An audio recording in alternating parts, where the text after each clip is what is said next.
Alors, je suis ici avec des membres de mon équipe de l'association Alliance Vita, qui défend la vie et la dignité humaine, voilà, qui s'intéresse à tous les sujets de bioéthique depuis 30 ans que nous existons. Nous sommes venus quelques jours pour nous ressourcer ici, dans ce magnifique cadre. C'est vraiment un cadre apaisant, très porteur pour nous, pour prendre un peu de recul sur notre année de travail. Et particulièrement une année où nous avons beaucoup travaillé les sujets de la fin de vie, avec voilà, un projet de loi qui est passé à l'Assemblée nationale, qui est pour l'instant suspendu. Toutes les questions de la fragilité, du deuil, de l'envie de mourir qu'expriment certaines personnes, et bien ici à Montligeon, nous avons pu aussi les travailler, puisque c'est un des sujets très présents ici au sanctuaire. Alors, Alliance Vita a deux missions principales. La première, c'est l'écoute des personnes confrontées aux difficultés de la vie. Nous avons donc des services d'écoute qui permettent aux personnes confrontées à l'épreuve, à la maladie, au deuil, que ce soit au moment d'une grossesse, parfois inattendue, parfois une grossesse qui s'arrête, ou bien à la fin de la vie, lorsqu'on est proche ou lorsqu'on est soi-même âgé, confronté à des questions existentielles. Ces personnes peuvent nous appeler ou nous écrire par email, par exemple, sur notre site et se confier. Voilà, tout simplement déposer ce qu'elles ont sur le cœur. Donc ça, c'est vraiment une mission qui est au cœur de notre travail et qui nous permet d'avoir toujours un contact aussi avec le terrain, en fait, avec ce que ces personnes vivent. Et alors la deuxième partie de notre mission, c'est la sensibilisation, l'information du grand public et des décideurs politiques, notamment, sur les sujets liés à la vie et à la dignité humaine. Donc ça peut aller de toutes les questions de procréation médicalement assistée. On vise aussi à défendre le corps humain contre sa marchandisation, avec parfois le risque qu'on a pu voir à l'échelle européenne de légaliser la gestation pour autrui, par exemple. Et puis, toutes ces questions, je l'évoquais, de fin de vie, voilà, avec l'euthanasie ou le suicide assisté qui s'invite régulièrement dans les débats.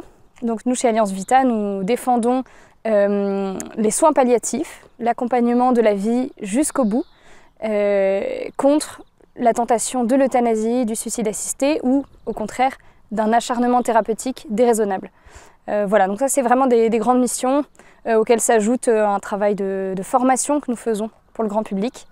Notamment grâce à nos équipes locales partout en France qui déploient un cycle de formation bioéthique tous les ans. Les personnes qui écoutent justement dans nos services sont des membres engagés d'Alliance Vita, donc des membres bénévoles. Je l'ai été moi-même avant de travailler au sein de l'équipe nationale. Il faut savoir que nous avons donc une bonne centaine d'équipes réparties en France, plus de 1000 membres bénévoles. Qui s'engagent, certains pour 1 an et certains sont là depuis 30 ans que Alliance Vita existe. Et puis à ces membres, outre les actions ponctuelles dans la rue, à la rencontre des politiques, sont proposées des formations régulières, et notamment la formation à l'écoute. Donc pour être écoutant, il faut déjà avoir suivi les 2 formations à l'écoute proposées par Alliance Vita. Voilà, avoir passé aussi plus d'1 an dans l'association pour avoir bien assimilé le ton et la bienveillance que nous essayons de mettre dans toutes nos écoutes. Donc c'est à la fois une posture déjà, et ensuite évidemment les personnes qui manifestent le désir d'écouter au sein du service lié aux questions de début de la vie ou de fin de la vie, reçoivent une formation spécifique. Alors la question de la fin de vie aujourd'hui est vraiment liée à une donnée démographique toute simple, en tout cas si je regarde la France, c'est le vieillissement de notre population. Donc en fait c'est un défi majeur auquel on est tous confrontés déjà et on va l'être de plus en plus. Donc c'est vrai que c'est un sujet, je pense qu'il ne faut pas négliger.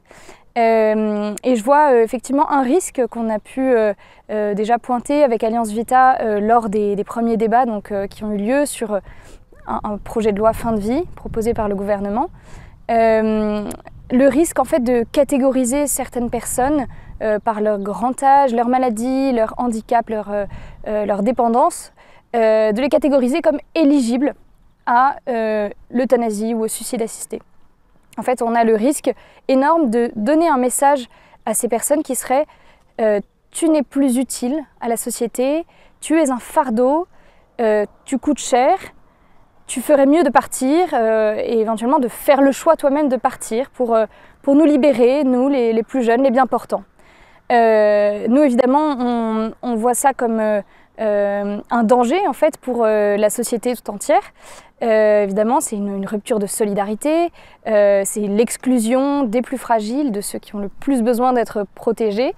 Et puis c'est le risque qu'on voit, qu'on a pu observer dans les pays qui ont légalisé l'euthanasie ou le suicide assisté, c'est vraiment que ça ne cesse de s'élargir en fait, que les critères d'accès à une mort provoquée ne cessent de s'élargir. Donc on commence par les plus âgés, les plus fragiles, et ensuite comme en Belgique par exemple ou aux Pays-Bas, les mineurs peuvent avoir accès à l'euthanasie également. Donc on le voit, c'est une loi qui, si elle est légalisée, est très dangereuse. Ce que je vois comme espérance quand même sur ce sujet, c'est plein d'initiatives qui fleurissent. Alors pour le grand âge, peut-être le 3e et pas le 4e âge, mais on voit de plus en plus se multiplier des EHPAD ou des maisons de retraite associées à des crèches qui forment des lieux intergénérationnels avec les tout petits, hein, ceux qui sont à la crèche des moins de 3 ans généralement, et puis les plus âgés qui peut-être n'ont pas de famille, ont une famille un peu lointaine et qui ont en fait une joie incroyable de côtoyer ces petits bébés, ces enfants. Et évidemment, c'est réciproque puisque les enfants s'amusent, montrent leurs dessins aux personnes âgées et ne jouent pas en fait. Ils sont vraiment naturels avec eux. Donc ça, c'est vraiment très beau. On a aussi pour les personnes qui cette fois souffrent, ont des maladies incurables, il y a ce qu'on appelle les unités de soins palliatifs. Alors aujourd'hui, il en manque encore beaucoup en France, mais ce sont des lieux vraiment extraordinaires parce que c'est les lieux qui sont les plus proches de la mort, de la fin de la vie. Et pourtant, pour avoir rencontré beaucoup de soignants qui travaillent dans ces unités-là, ce sont des lieux pleins de vie, où ils accueillent les personnes, leurs familles, les personnes aussi dans leur intégralité, en fait, dans toute leur complexité d'être humain. Ils n'accueillent pas une maladie, ils accueillent une personne qui a parfois des besoins et des désirs qui peuvent paraître futiles au vu de la gravité de leur maladie. Mais avoir un plat qu'on aime bien à table, écouter une musique qu'on apprécie, changer l'ordonnancement de leur chambre pour que ça soit plus confortable, plus agréable. C'est des petites choses alliées aussi à des techniques de pointe antidouleur qui permettent en fait de vivre des derniers instants très beaux et où parfois se disent des choses aussi essentielles avec la famille. C'est des lieux évidemment de pardon, de réconciliation, de retrouvailles, de rencontres parfois. Et c'est des moments dont on priverait évidemment les personnes si on décidait un jour, l'euthanasie est prévue pour cet après-midi, la personne va mourir cet après-midi. Ça met un coup d'arrêt en fait à toutes ces petites choses qui peuvent encore se passer, à toute l'intensité de la fin de la vie, et en fait ça serait une grande perte. Donc voilà, c'est à la fois un espoir et une crainte, c'est que tous ces lieux cessent d'exister ou qu'on ne les finance pas à la hauteur de leurs besoins. Bien évidemment, s'il y a une solution plus simple, plus économique, on peut le craindre, que serait l'euthanasie, mais moins humaine, moins fraternelle aussi. Pour beaucoup d'entre nous, on a peut-être des proches âgés, éventuellement dépendants, voire malades. Alors je pense que quelque chose qui est très important, c'est de se montrer présent pour ces personnes-là. Ça peut faire peur, la maladie peut faire peur. J'ai un oncle qui est décédé de la maladie de Charcot, donc une maladie assez connue qui est neurodégénérative, donc qui fait progressivement perdre l'usage des membres à la personne, qui décède généralement dans les 2 à 4 ans, sauf rares exceptions. Et en fait, l'annonce de la maladie de cet oncle a été évidemment très, très douloureuse pour toute la famille. Cet oncle lui-même a été admirable et lui qui était toujours dans l'autonomie la plus complète, qui avait créé son entreprise, qui aimait bien tout faire un peu seul, s'est laissé faire, on va dire, s'est laissé accompagner par nous. Et on a vécu en fait 2 années incroyables, les plus intenses je pense qu'on a vécu avec lui. Donc la famille On s'inscrivait sur un calendrier pour les vacances, pour aller auprès de lui. On allait lui rendre visite, on est allé ensemble faire plusieurs week-ends de retrouvailles familiales qu'on ne faisait pas si souvent. Et finalement, ça a été des moments qui mêlaient à la fois la douleur et la joie. Et je pense que évidemment, c'est peut-être plus facile à dire après coup, mais quand on regarde notre vie, voilà, il n'y a rien de toujours très facile, mais on peut trouver quand même de la joie, de la beauté et des beaux moments là-dedans. Donc je pense que ça peut passer par l'accompagnement d'un proche, tout simplement parfois prendre des nouvelles, demander à l'autre de quoi il a besoin aussi.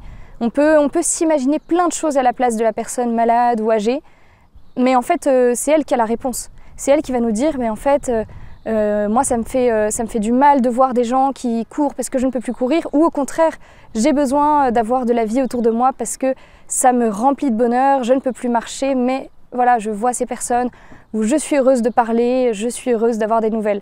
Et donc ça, c'est vraiment des petites choses à la portée de tout le monde, je pense. Et ce que je vous invite peut-être à faire, réfléchir aussi dans votre quotidien, dans vos proches, que ce soit la famille, les amis, les voisins. Est-ce qu'il y a des personnes peut-être isolées? Voilà, bien souvent, les demandes d'en finir, les demandes de mourir viennent avant tout d'un isolement, d'un sentiment de ce qu'on peut appeler la mort sociale chez beaucoup de personnes qui en fait ne voient plus d'intérêt à leur existence. Et c'est à nous de leur dire, mais si, tu es important, tu m'apportes quelque chose, ou j'aime te voir, et ce n'est pas parce que la personne n'est plus productive qu'elle n'a pas toute sa place dans la société.